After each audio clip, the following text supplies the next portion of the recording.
Hello and welcome. I am the Faceless Hero, and today I will be showing you how to use my QuickCommandHelper Datapack. To get started, first download the Datapack from the description. Once you have downloaded the Datapack, we are going to head over to your Minecraft folder.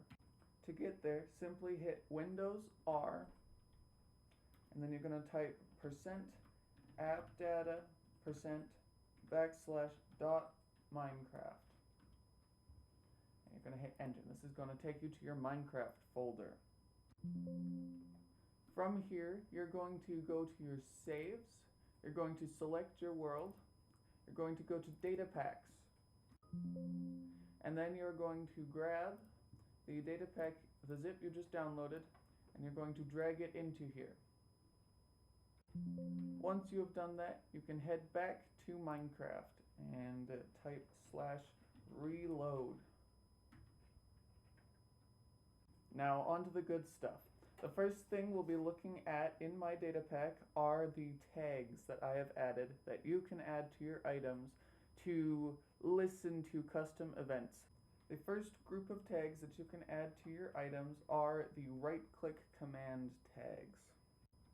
To get an item with a tag, you will use the command give yourself, the nearest player, any item.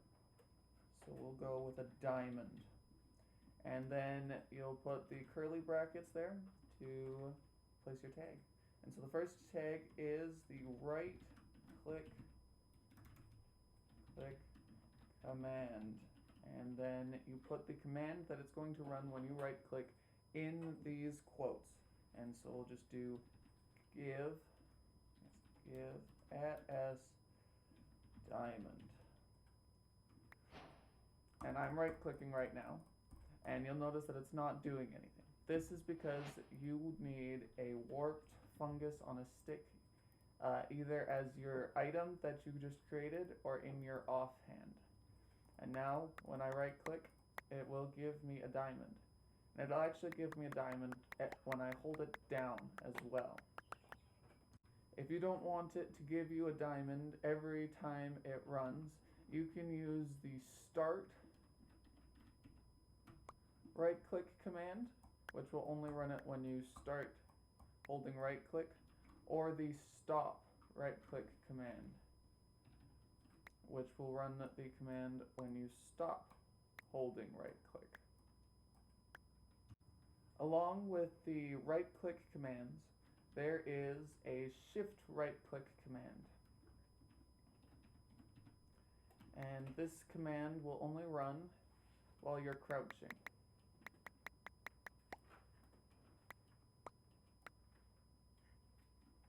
Along with the regular shift right-click, you've also got the start and the stop shift right-click commands, which will only start or stop while you are crouching. Now, I know for some of you, the fact that you have to be holding a warped fungus on a stick was a turn away, because it's kind of bulky and in the way. I have provided a fix for that. In your command, as another tag, you can add to the items, you can add the force RCD, right-click detection, offhand, and set this to 1. What this will do is when you're holding it, you just saw there, it will place a warped fungus on a stick in your offhand. And it will also kick any items that were there out, and it'll place them back once you're done. The next set of tags is very similar to the right-click command. It is the use command. And so this command works the same as the right-click command, except it doesn't require warped fungus on a stick. It just requires that you place it on an item that already has some kind of hold right-click functionality, like the bow, for example. And so you can do use command, and just go particle, dust,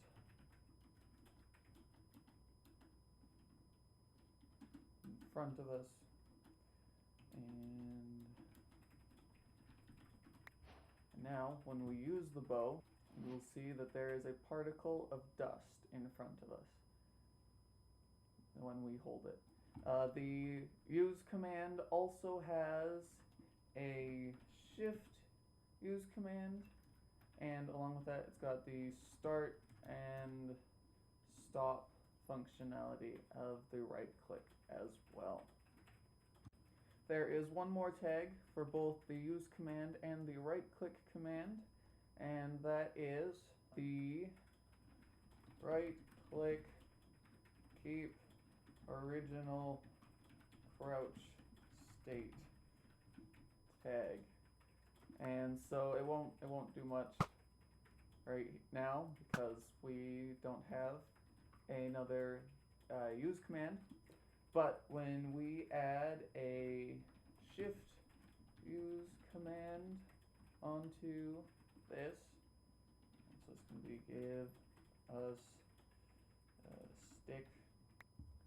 When we use this normally, you'll see that we get the particles, and when we hold crouch, the particles stay. But if we start crouching, it gives us a bunch of sticks. The next section of tags consists of a single tag. This is the food command tag. If you place it on a consumable item, like the carrot, you can run a command when you eat it. For example, we will summon a creeper exactly where we are and have it explode instantly.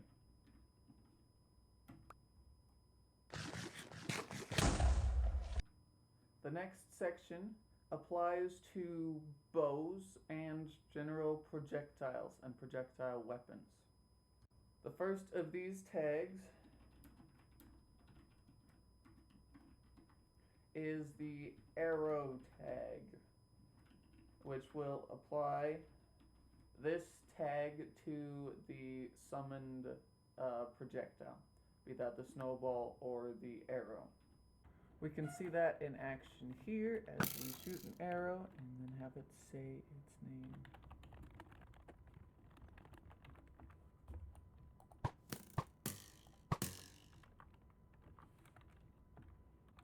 The next tag that can apply to a bow is the arrow hit entity. And so this will run the command when the arrow hits an entity, or when a non-arrow or trident projectile hits the ground. You can see that here.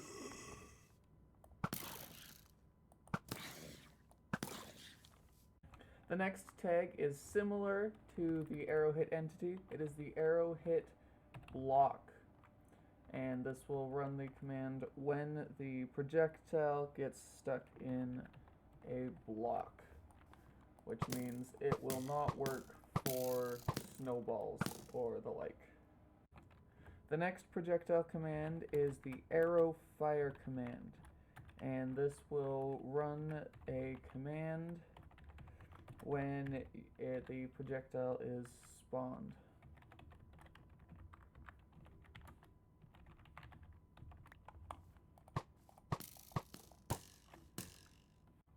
The next projectile command is the arrow tick command. And this command will run at the projectile every tick.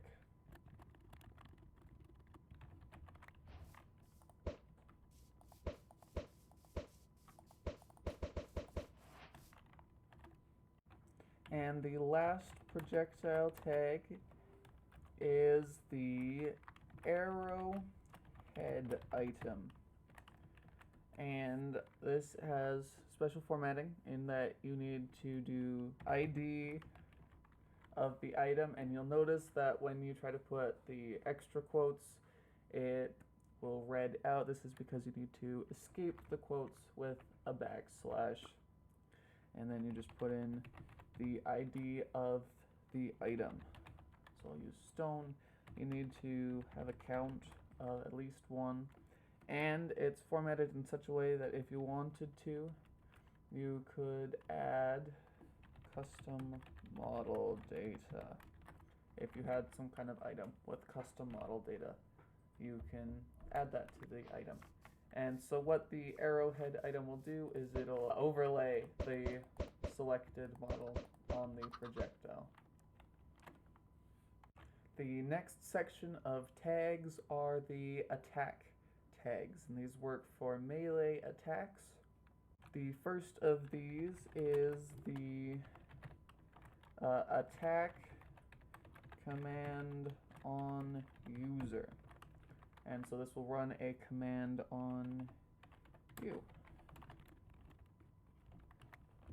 And so when you hit an entity with this, you will gain speed. Again, the command has a sibling tag, which is the attack command on target, which will run the command on the target.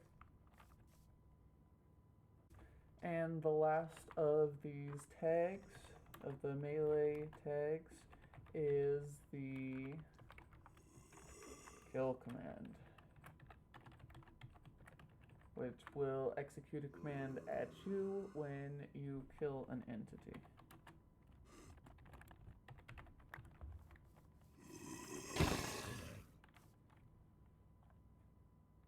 The next set of tags are the custom durability tags, and it's really more like one tag with a bunch of sub-tags.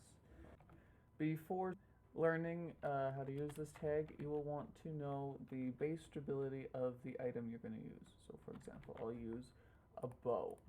And so what you're going to want to do is you're going to want to use F3H to turn on the advanced tooltips, go into survival mode so you can use durability, and then just shoot off or use it so that you can see the durability.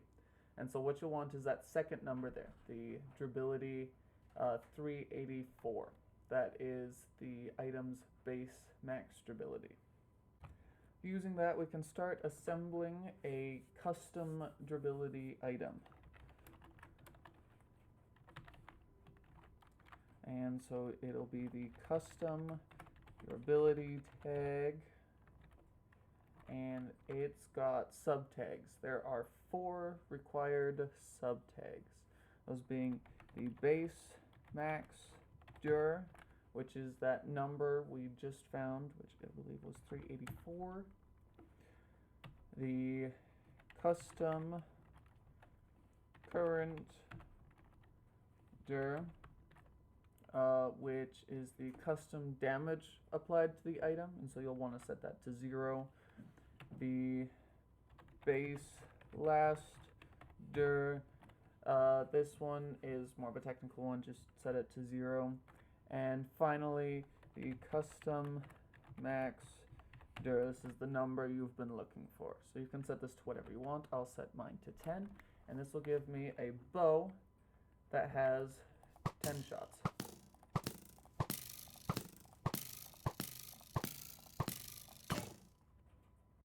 Now, there are some optional subtags you can add to this. The first of those being destroy on 0.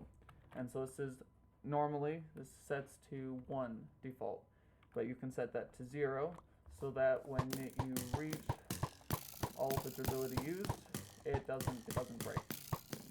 That it can be useful. The next subtag for the custom durability is the durability label. And so what this will do is it'll replace the last line of lore with this label. So it would be, in this example, POG, right, 5 out of 10. To add a line of lore, you will be adding the display tag, and then lore, and then inside of the list, it's like this. And then this is where you can add your lore. So you can go bread or something. And now you see that this has a lore of bread. Now when we update the item's durability, that last line gets overwritten, and you'll see it goes blank. There are two ways to fix this. First one is with the /trigger q.durability show durability, and if you set that to 1 and then you update the durability, you can see bread 8 out of 10. Now you can see the custom durability. However, if you set that back to 0, this is kind of like the debug. If you set that back to 0 and update durability, it goes away. The second way to fix this is going back to your command, and it's another sub tag. And the tag is force durability display. And you just set that to 1. And now when you use this item, you'll see it displays the durability, even though we don't have the debugger on. There is one last custom durability subcommand, and that command is the break command. And so this is just a command that will run when the item is used and comes to 0 durability. So we'll say broken. And so now when we break the bow, it says broken. And because we have the break on 0 set to false, it'll say that every time we break the bow, even though it won't break. And that is all for the item tags. The next section is the quick commands that I have added. Functions that will ease in making data packs. The first of these functions is the /function QC, and this will be change item count.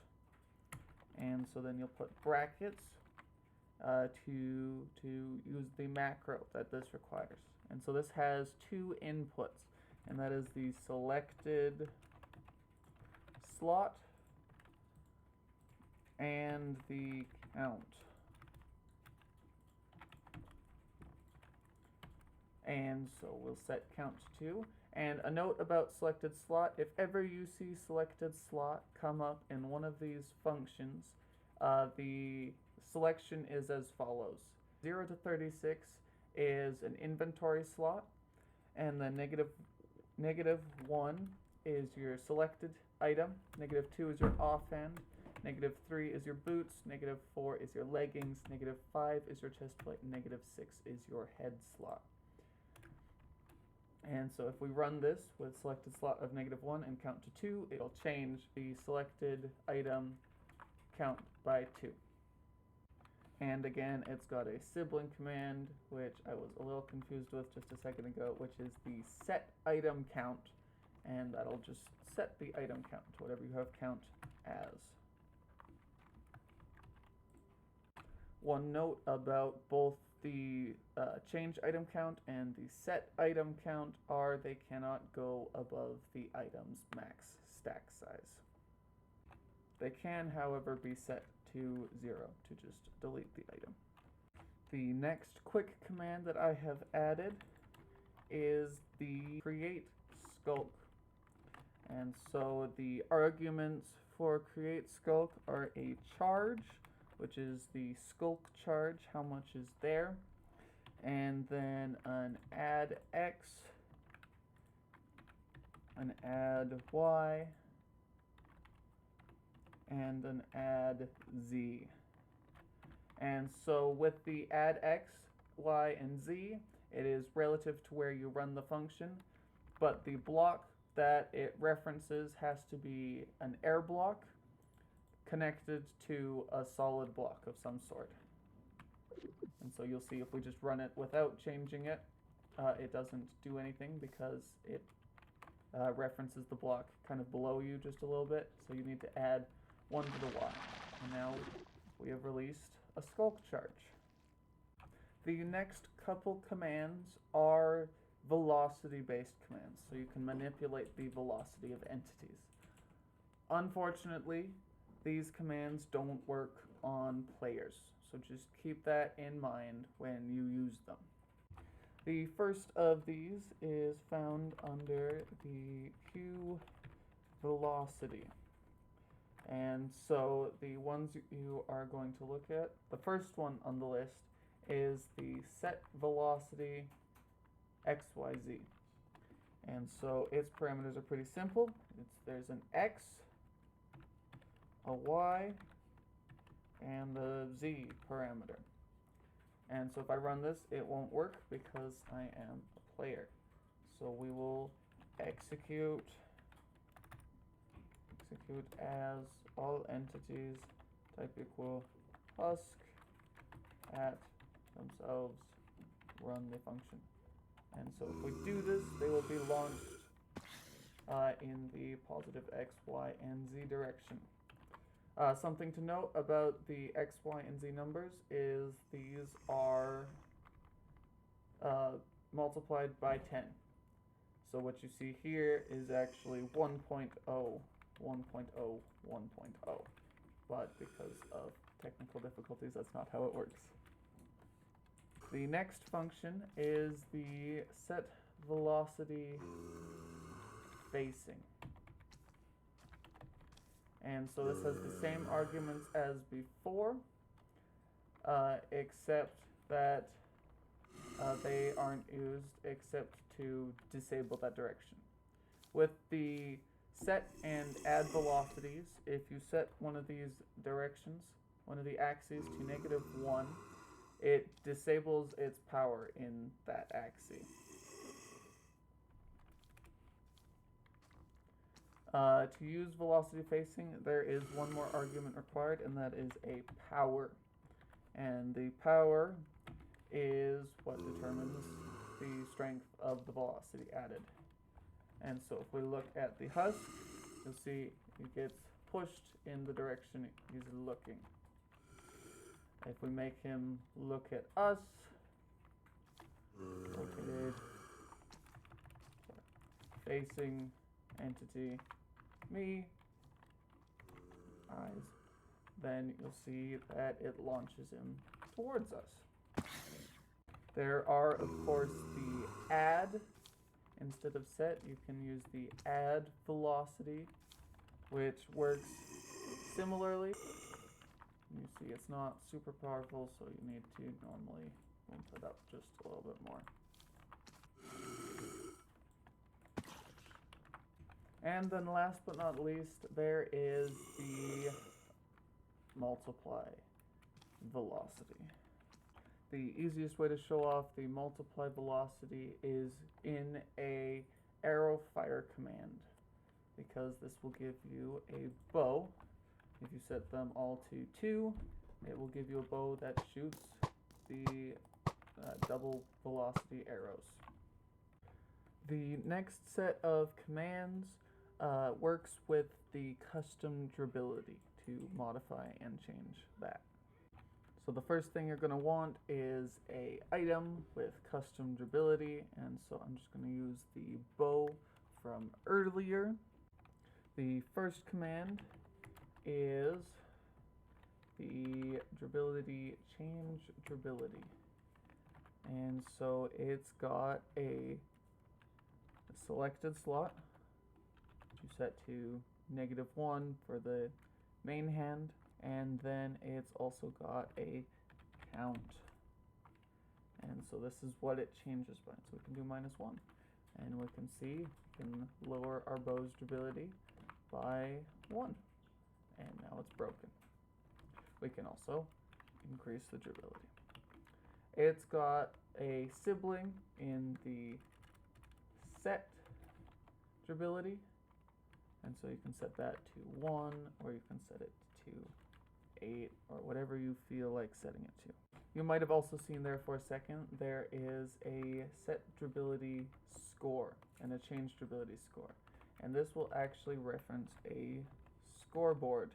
So you need to reference score. You can do ourselves, and we don't actually have a scoreboard set up, so I'll pretend we do with test. To make a scoreboard, you do scoreboard, objectives, add, and we'll do test, dummy. And then to change it, scoreboard, players, set, ourselves, test, to, we'll say 3. And so now when we run the set durability score at as test, it will set it to the value of that scoreboard. We can also use the change durability score with the same scoreboard. And so now it goes up by 3. The next command is the drop item command. And so if you have an item, you can run the function QC drop item. And again, it's got a selected slot, and so -1 for main hand, and it's got a pickup delay as well. And so this will be how many ticks it is until you can pick the item back up.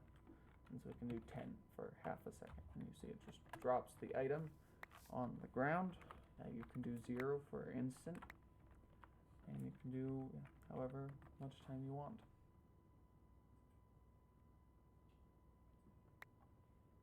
And then last but not least, I have the function QC summon projectile. And so there are 2 arguments, and that is projectile, and so this will reference an entity, and so we can do an arrow, and a power. And so if you've been using the velocity facing, that's what this is. This is a power of, we'll do 10.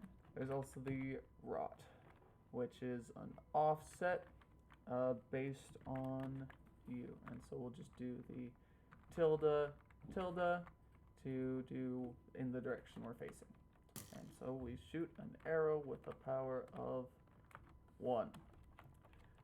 The bonus of these projectiles that are spawned using this command is if you have an item that has any of the arrow projectile commands, then it will use them. And so again, with the offset, this is kind of in the X, so we can rotate 30 degrees, and this is kind of a Y, and so we can rotate up 30 degrees. And that is the end of the video. Like and subscribe. If you have any questions, please ask down in the comments. Thank you for watching, and I'll see you all next time.